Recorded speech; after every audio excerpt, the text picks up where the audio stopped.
Hi, I am Manoj Kumar VK, Assistant Professor, Department of Mechanical Engineering, Jyoti Engineering College, Cherudurti. We can discuss the one of the important topic from industrial engineering, that is quality control and inspection. So before going to, we want to discuss what is the definition of quality. The definition of quality means it is the fitness for use, or it can be defined as the degree in which it fulfills the requirements of the customer. Basically, it is not absolute, but it is judged or realized by comparing it with some other standards. So, for this purposes, we are using the benchmarking for any setting a standard, that is so called benchmarking, and it can be quantitatively defined as it is the ratio of the performance to the expectation. So, for giving the definition to quality, many philosophers like Deming, Duran, Rosby, Chikawa, Feckenbaum, they are given their uh, point of view contract, they are given their own definitions. So, according to Deming, meeting the customer needs, that is the definition according to Deming. According to Duran, it is the fitness for use. So, according to Crosby, it is the conformance to the requirements. According to Ishikawa, it is the continuous improvement. According to Feigenbaum, it is customer satisfaction. So, ultimately, the main stakeholder is the customer. So, next is the factors affecting quality. These are the different factors affecting the quality. One is the market, then money, management, men, motivation, material, machines and mechanization, modern information methods, mounting product requirements. All these are the basic input for the general engineering management. Then regarding the quality control, it can be defined as the entire collection of activities which ensures that the operation will produce the optimum quality products at a minimum cost. So that we want to reduce the wastages and to reduce the total cost incurred for the production. So, for every activity, so every operation, we are very much conscious about to decrease the wastages and decrease the total cost. And it is a systematic control of various factors that affect the quality of the product. Many factors we have already mentioned, many factors affecting the quality of the product, even in the skill of the labor, the type of material, then the precision of the cutting tools, then clarity of the different operations, then quality of the drawing. So everything is depends on the ultimate quality of the product. Then it depends upon the material, tool, machines, type of labor, working condition, measuring instruments, etc. Then the different objectives of the quality control. The first objective is definitely we want to improve the quality of the product, process, or service, whatever it may be. Then reduction of the scrap and rework. Then efficient use of the men and machines, effective utilization of the available materials, that is ultimate objective. Then economy in use of materials. Everywhere the economical aspects we are applying. Then removing production bottlenecks. Any simple problem may affect the entire operation. We want to eradicate that type of problems, that is so-called the bottlenecks. Then decrease the inspection cost. Then reduction in cost per unit, scientific evaluation of the quality and production, quality caution at all the levels. All the levels it should become a culture. That is, the quality culture can be developed within the institution, within the organization, within the industry. Anywhere we want to develop that type of quality culture. So we can compare the quality or the as a culture. We want to develop it. Then reduction in customer complaints. We want to maximize the reduction of complaints.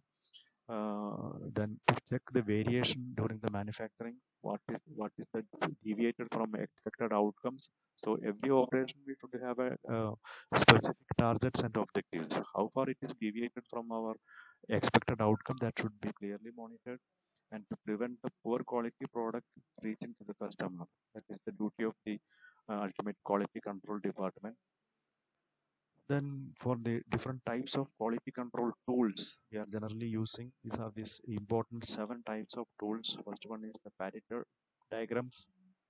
It can be useful for identifying the problems, what are the different problems incorporated within it.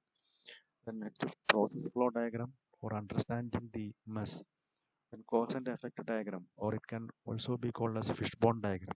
Why it is so called fishbone diagram? Because it is the cause and effects are characterized in graphically in the exactly the pattern of a fishbone.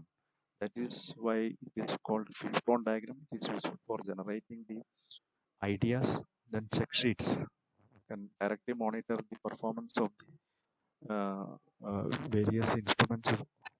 Then it is useful in the finding facts. Then histograms is very commonly using. This is for the generating idea.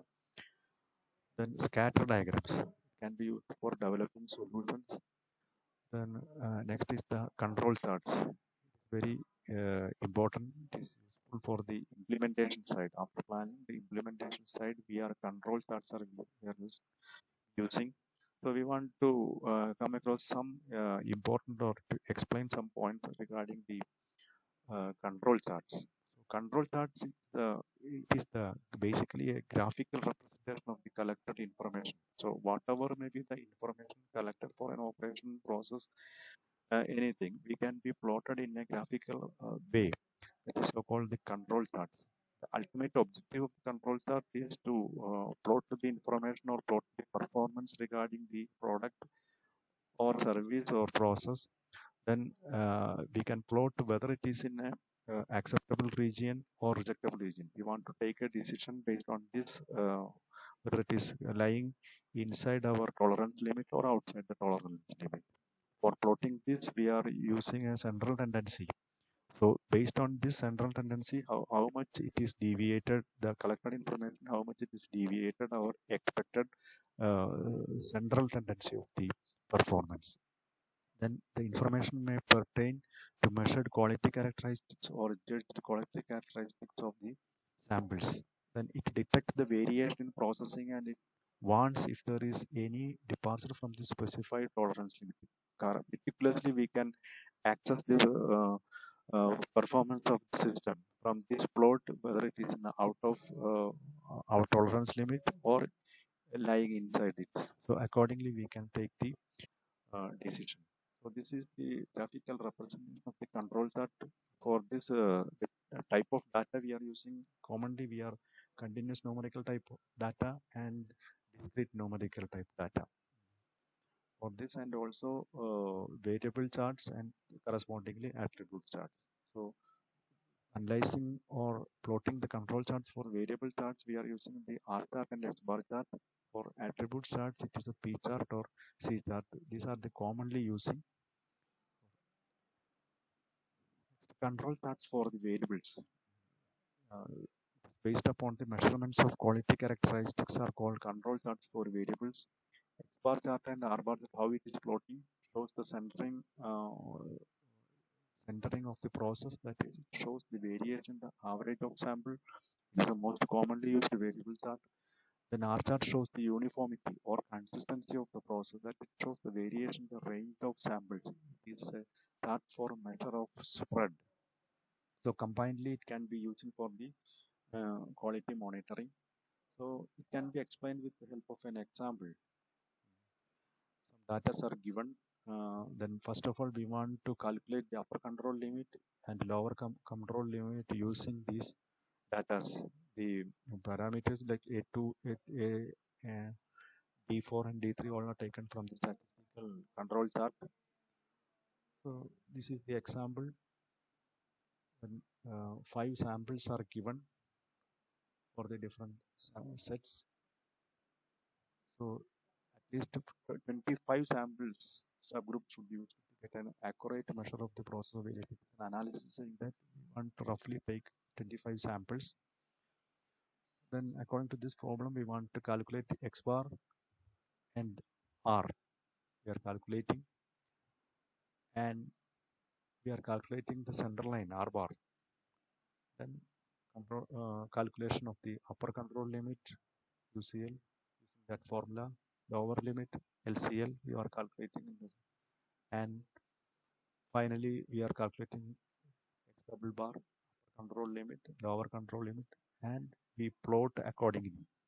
So using the data given, we are plotting, then we can monitor or we can access whether it is in an acceptable region or unacceptable region. And also we can monitor what are the different data producing for the rejectable region, and we can take the mitigation process or corrective actions accordingly in the way of achieving quality.